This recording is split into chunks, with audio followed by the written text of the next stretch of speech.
我是瓜皮儿，绿箭侠第6季前情提要。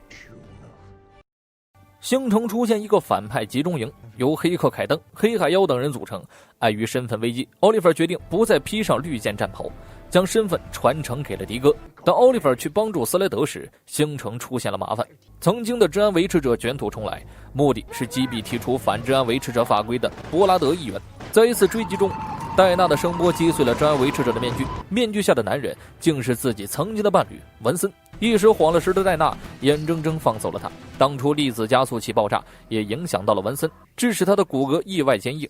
在后面的交手中，小队查出了布拉德议员是个贪官，文森又对戴娜一往情深，于是决定给他个重新做人的机会。迪哥也打算让小队休息一天，因为他的后遗症复发了，必须尽快注射药物。出于无奈，找到了贩药头目迪亚兹。同时，星城出现一个外号龙哥的混子，为了将其抓捕，小队费了一番周折。迪哥顺着费利西蒂给的位置抵达帕莫科技，与龙哥等人展开了大战。交手中，迪哥看清了龙哥的真面目，正是贩药头目迪亚兹。震惊之余中了子弹，好在瑞内赶来支援，才得以获救。但迪亚兹却已经跑远了。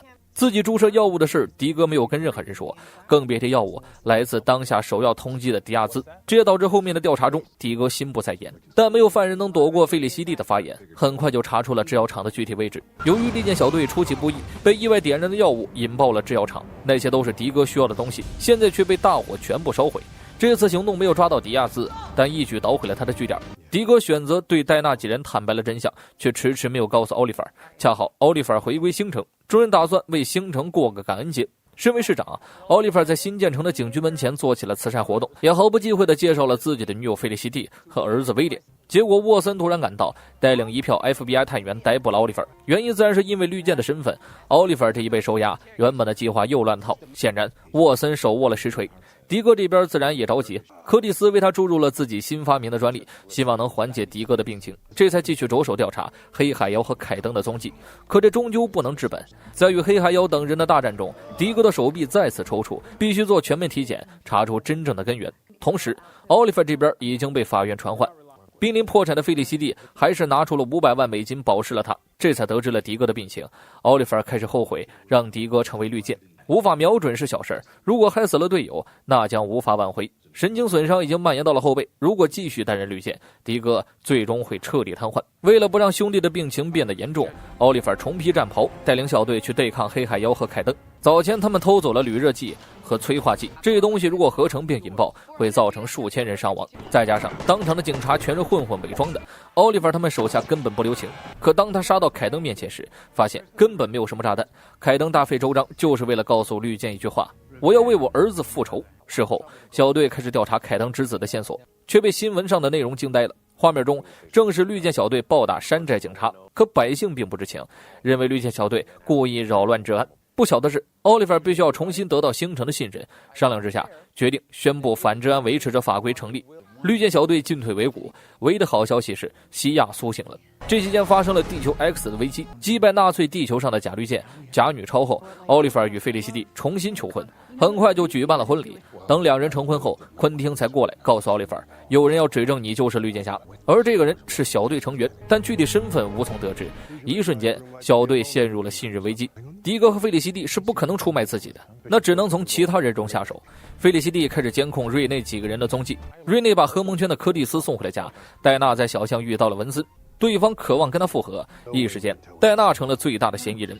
为了防止伊芙琳的事情再度上演，奥利弗打算防着蒂娜。同时，西亚传来了坏消息，昆汀被黑海妖活捉了。凯登想要得到天眼会的微型铝制放大器，24小时如果没有交给自己，昆汀必死无疑。此次行动，奥利弗决定不通知戴娜。随后，众人在迪哥的掩护下潜入天眼会，拿到了放大器。不出意外的话，凯登应该是用这个放大铝热炸弹，这样就不仅是1000人遇难，范围最少扩大20倍。此时的戴娜折返地堡，奥利弗不得不把窗户纸捅破。戴娜再三表示自己不会背叛团队，见文森也是私人感情，眼看情况就要暴走，瑞内站出来表示是自己出卖了奥利弗，原因是沃森探员用女儿作揖威胁了他，奥利弗一怒之下让他从眼前消失。距离约定时间不足半天，小队虽然有了信任危机，但还是为了昆汀重新聚齐。可信任危机依旧存在，成员不愿意听从奥利弗的指挥，以至于行动差点失败。幸亏黑海妖从昆汀身上感受到了父爱，加上他本就不想下杀手，昆汀得以存活。之后，瑞内承担了不听指挥的责任，被奥利弗逐出小队。戴娜和柯蒂斯也因为被监视的事先后离开了地堡，各自去陪伴自己的家人。而这一切都被凯登看在了眼里，因为当初的地堡袭击中，黑海妖布下了摄像头，可以说从头到尾，他们所有的行动都在凯登的掌握之中。随后，阿纳托利、文森以及迪亚兹都站在了他的身边，逐一对绿箭小队展开报复。对于光杆司令的奥利弗来说是雪上加霜。此时，地堡出现了回声。一番探查之下，费利西蒂发现地堡已经被监听了数月之久，众人连忙搬出了地堡，暂时在天眼会扎根。反派联盟早就想要强占波提纳利家族的地盘，于是头目杰瑞反其道而行之，跟绿箭做起了交易，从他手里得到的监控拍下了反派联盟的车牌。奥利弗独自一人顺着定位找了过去，不仅看到了治安维持者还有阿纳托利，以忍耐应对，奥利弗立即撤退，并向戴娜等人提供了情报，希望他远离文森。但信任危机依旧存在，在看清文森的真面目后，戴娜一蹶不振。一时间，3个新手不知何去何从。瑞内想过去投靠奥利弗，但是被其他人拒绝，3个人索性成立了自己的团队。与此同时，奥利弗再度与杰瑞合作，连同黑帮家族一起杀进了反派联盟的据点，可对方没有一个是省油的灯，杰瑞当场暴毙，奥利弗引爆了提前埋下的炸药，才得以逃生。事实证明，他无法靠一己之力剿灭对方，也尝试过重组团队，但瑞内他们都拒绝了。好在柯蒂斯离开前完善了迪哥手臂内的神经芯片，这才得以康复。于是绿箭小队梦回第1季，由3名老成员行动。转天一早，全市网络瘫痪，街上的车辆开始失控，医院设备全部报废，警长派克也在电梯中遇难。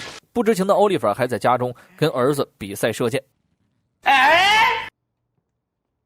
也隐瞒了自己重新成为绿箭的事情。星城这一暴乱，奥利弗必须站出来。凯登主动来到了市长办公室，要求每天得到1000万美金，否则星城将会永远陷入网络瘫痪。钱不钱的他是真不在乎，主要是想折磨奥利弗。情绪一时激动，说出了儿子死亡的真相。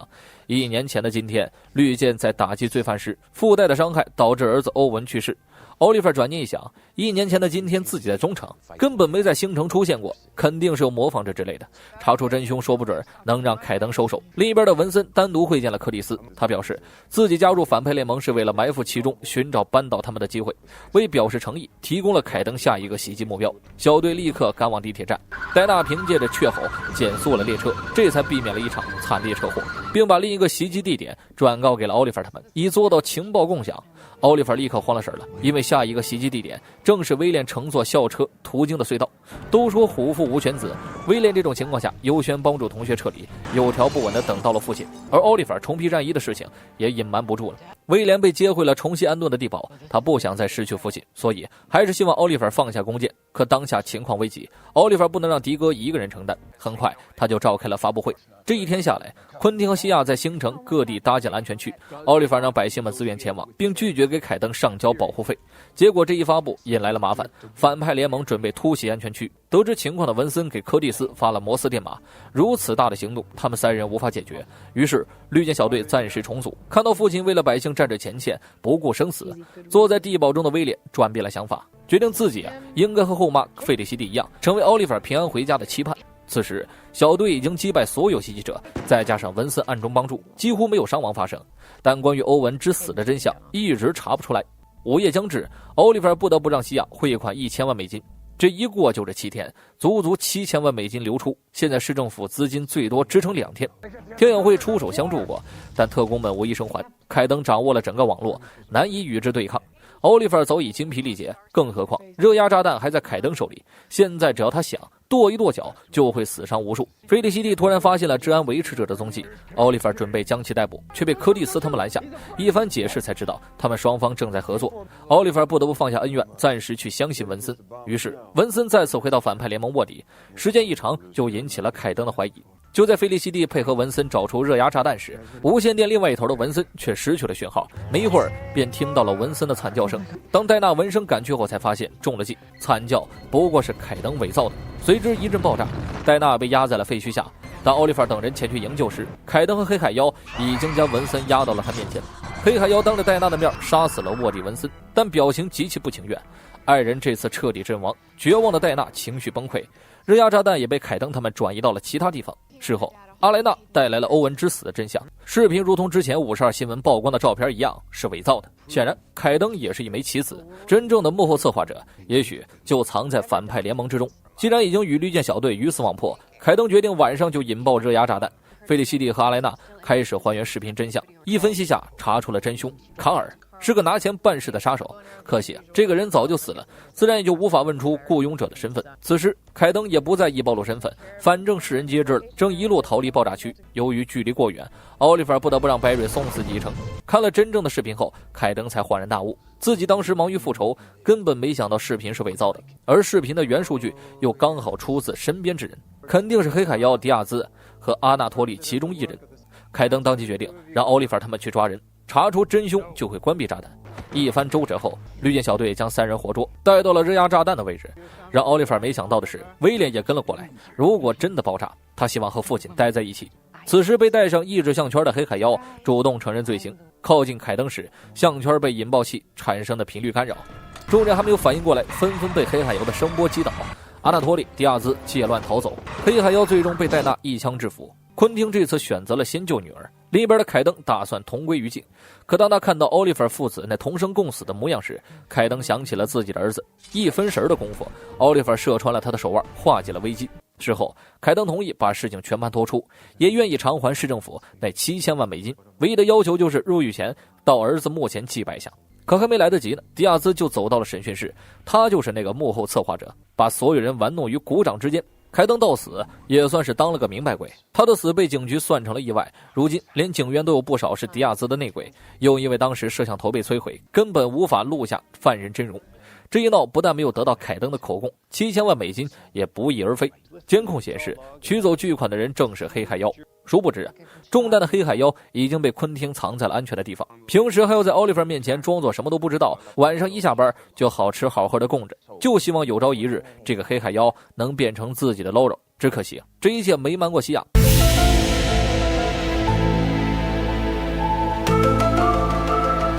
他早就察觉出昆汀不对劲儿了，也不想为难，只希望拿回那笔巨款，否则市政府将难以运转。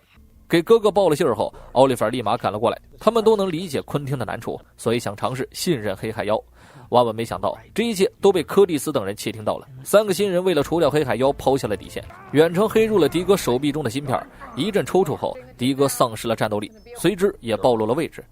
奥利弗立刻让昆汀带着罗罗离开。此时，罗罗眼里充满了真诚。双方在丛林对峙，菲利西蒂也对他们这种行为感到失望。迪哥一边流血一边打圆场，不打一架是解决不了恩怨的。奥利弗作为老大哥，一个人顶着3个人拖延时间，但双方都有留守，也不希望伤害到曾经的朋友。昆汀甚至为了保护罗罗，被戴娜重伤。另一边，奥利弗不想缠斗，全力一脚打倒了瑞内，最终黑海妖逃走。2支小队都受了不小的伤，因为奥利弗那一脚充满怒气，以至于瑞内之前的伤口崩开，必须转到其他城市的医院治疗。同时，警局的内鬼准备用法律手段对抗奥利弗。